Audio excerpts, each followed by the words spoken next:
बच्चों, कैसे हैं आप सभी? मैं आशा करती हूँ आप सभी लोग स्वस्थ एवं प्रसन्न होंगे। आज हम हमारा पाठ सर्वनाम को पढ़ेंगे। तो आइए इस पाठ को प्रारंभ करते हैं। ये है हमारा पाठ 8, सर्वनाम यानी प्रोनाउन। सर्वनाम किसे कहते हैं? सर्वनाम यदि बोलचाल में हम कहें तो संज्ञा की जगह आने वाले सर्वनाम है। और व्याकरण की दृष्टि से यदि हम इसको परिभाषित करें तो संज्ञा के स्थान पर प्रयुक्त होने वाले शब्द सर्वनाम कहलाते हैं। सर्वनाम दो शब्दों से मिलकर बना है, सर्व और नाम यानी सबका नाम। संज्ञा के स्थान पर जो आते हैं वे सबके नाम यानी सर्वनाम कहलाते हैं।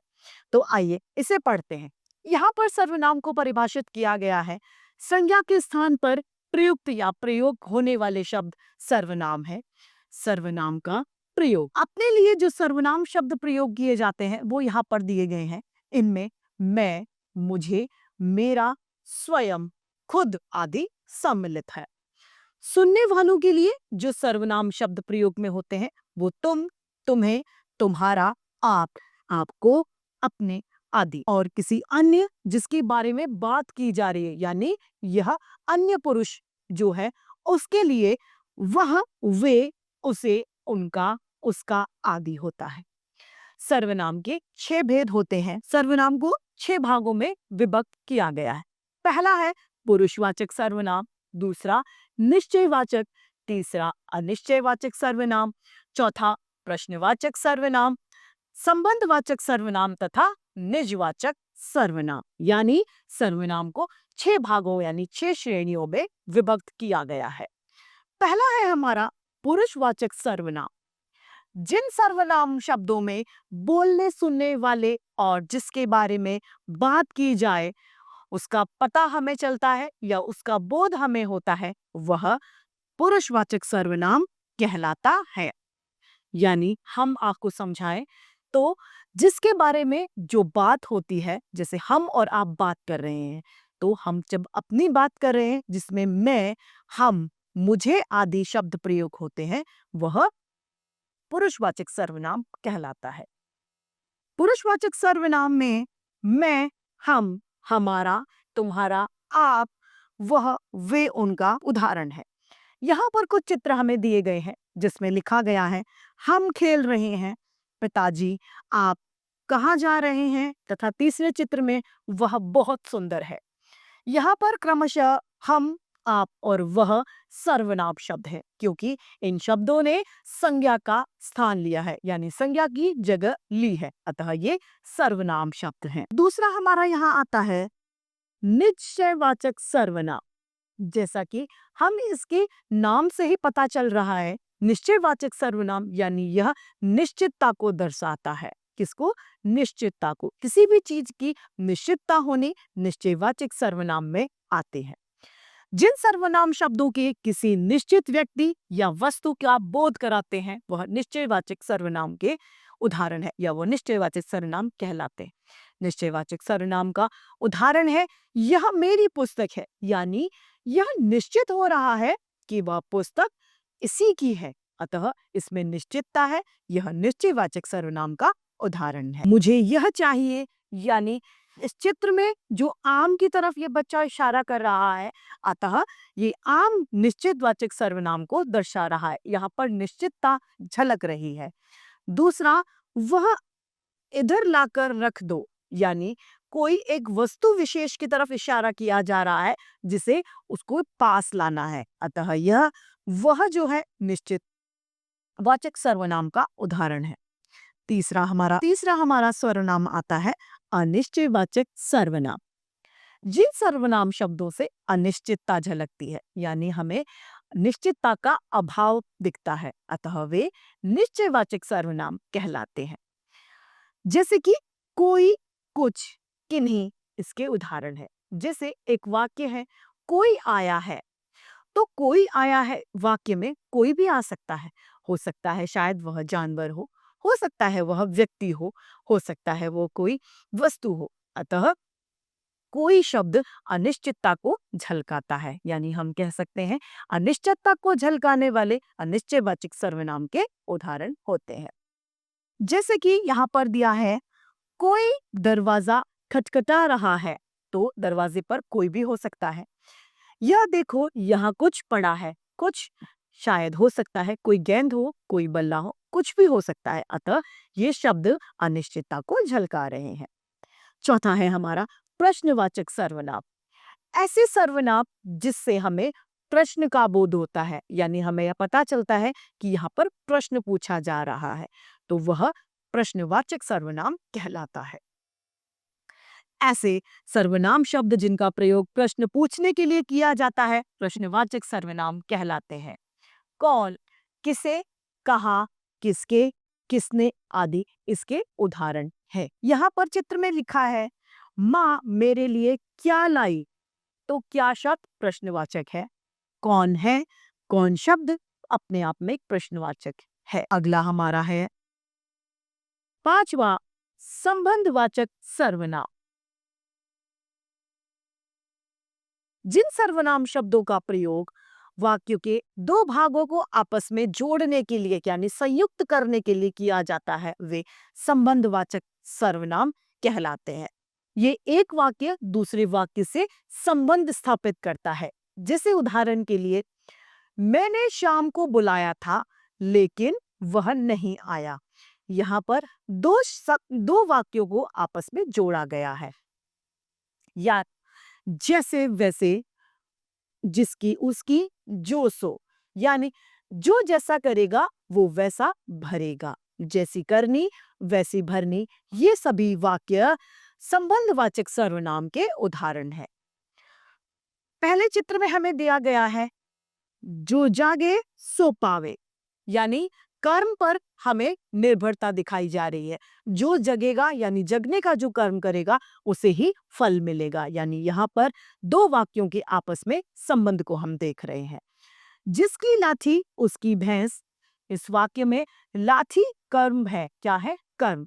लाठी जिसके पास होगी उसी के साथ कर्ता यानी भैंस उसी की होगी। अब है छठा हमारा और आखिरी निजवाचक सर्वनाम।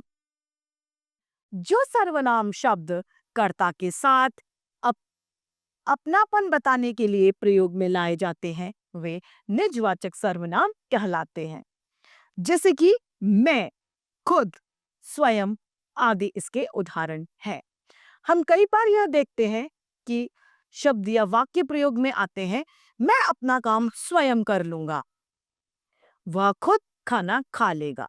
तो यहाँ पर जो स्वयं और खुद प्रयोग हुआ है, यह निजवाचक सर्वनाम का उदाहरण होता है।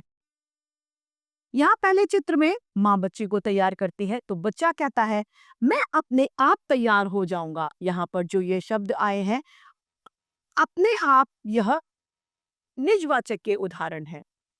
दूसरे चित्र में बच्ची कह रही है मैंने यह चित्र स्वयं बनाया है। यहाँ पर जो ये स्वयं शब्द आया है यह निजवाचक का उदाहरण है। जिस प्रकार संज्ञा शब्दों में एक वचन होते हैं, बहुवचन होते हैं, उसी तरह से सर्वनाम शब्दों में भी एक वचन और बहुवचन दोनों पाए जाते हैं। तो आइए इस सारणी को हम देखते हैं।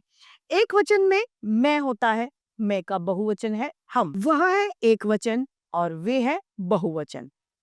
किसे एक वचन, किन है बहुवचन, उस एक वचन, उन बहुवचन, इस एक वचन, एक बहुवचन है। तू एक वचन है, तुम बहुवचन हो। यह एक वचन और ये बहुवचन है। जिसे एक वचन, जिन्हें बहुवचन है। उसके एक वचन, उनके बहुवचन है। उसे और उन्हें क्रमशः एक वचन तथा बहुवचन। यहाँ पर हमें कुछ प्रमुख सर्वनाम शब्द दिए गए हैं, जिसमें मुझे, मैं, तुम, हमें, हमारा, वे, हम, मैंने, मेरा, मेरी, जिसे, जिसने, किसे, किसने आदि सम्मिलित हैं। तो इस तरीके से हमारा यह पाठ समाप्त होता है। आइए इस पाठ को दोबारा से दोहराते हैं। जो शब्द संज्ञा के स्थान पर प्रयुक्त में आते हैं वे सर्वनाम कहलाते हैं। सर्वनाम का प्रयोग संज्ञा शब्द की पुनरावृत्ति यानी दोहरान को रोकने के लिए बनाए गए हैं। सर्वनाम के छह भेद होते हैं। पहला, पुरुषवाचक, निश्चयवाचक, अनिश्चयवाचक, संबंधवाचक, प्रश्नवाचक तथा निजवाचक। तो हमारा पाठ समाप्त होता है। आइए इस पाठ के अभ्यास कार्य को हम देखते हैं। पहला है, सही उत्तर के सामने हमें सही का चिन्ह लगाना। क, संज्ञा के स्थान पर प्रयुक्त होने वाले शब्द कहलाते हैं क्या? विशेषण, सर्वनाम या वर्ण, ये भी सर्वनाम कहलाते हैं। सर्वनाम का प्रयोग क्यों किया जाता है? संक्षिप्तता लाने यानी किसी वाक्य को छोटा करने के लिए, पुनरावृत्ति दोष से बचने के लिए, या कोई नहीं तो पुनरावृत्ति दोष से बचने के लिए सर्वनाम का प्रयोग किया जाता है। ग, यह मेरा घर है। वाक्य में यह किस सर्वनाम का उदाहरण है? निश्चयवाचक, निजवाचक या प्रश्नवाचक? यह निश्चयवाचक का उदाहरण है। क्यों? क्योंकि वह इशारा करके यह बता रहा है कि यही मेरा घर है, अतः यह निश्चयवाचक सर्वनाम का उदाहरण है। प्रश्न दूसरा, सर्वनाम शब्दों के नीचे हमें रेखा खींचनी है यानी रेखांकित करने हैं। तुम कब आए, इसमें तुम शब्द। ख, वह तेजी से चिल्लाया, वह शब्द सर्वनाम है। आप यहाँ बैठिए, इसमें आप शब्द सर्वनाम है। घ, दीपांशु ने अपनी माँ की बहुत सेवा करी, अपनी शब्द सर्वनाम है। प्रश्न तीसरा, निम्नलिखित वाक्यों को सर्वनाम के उचित भेद से मिलाना है, यानी जो सर्वनाम के हमारे 6 भेद हैं, उन 6 भेदों से इन वाक्यों को बताना है कि कौन सा वाक्य किस भेद से संबंधित है।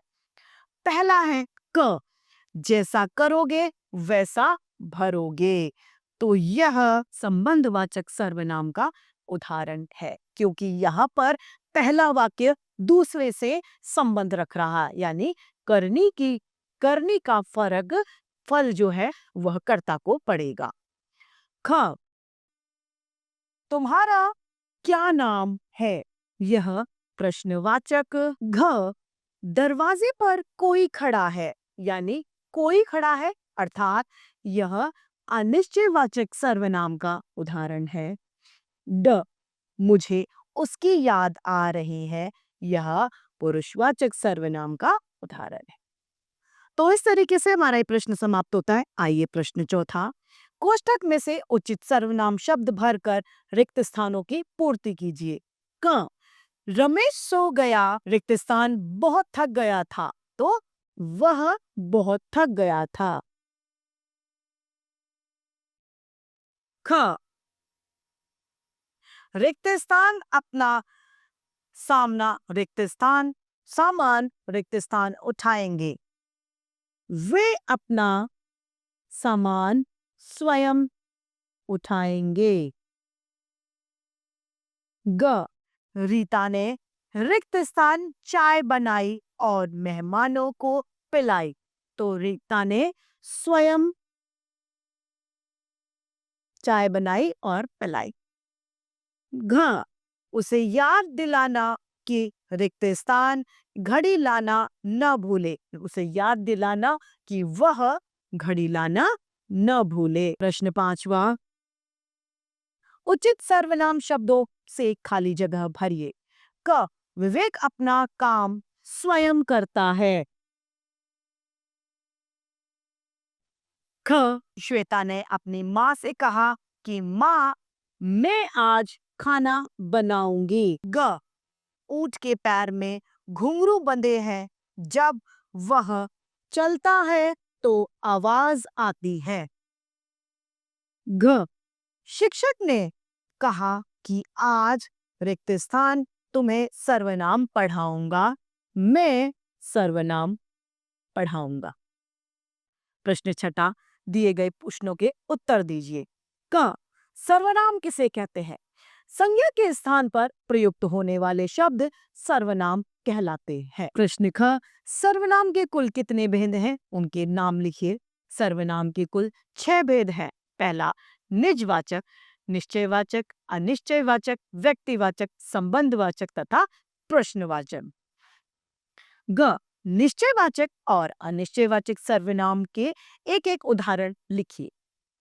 पहला हम बताते हैं निश्चयवाचक सर्वनाम। निश्चयवाचक जहां पर निश्चितता होती है, अतः यह दो किताबें हैं, इसका उदाहरण है।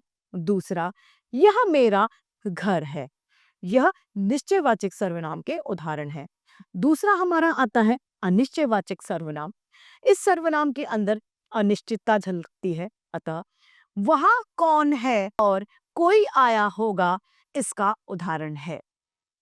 तो यहाँ पर अनिश्चितता झलकती है, अतः ये अनिश्चयवाचक सर्वनाम के उदाहरण है।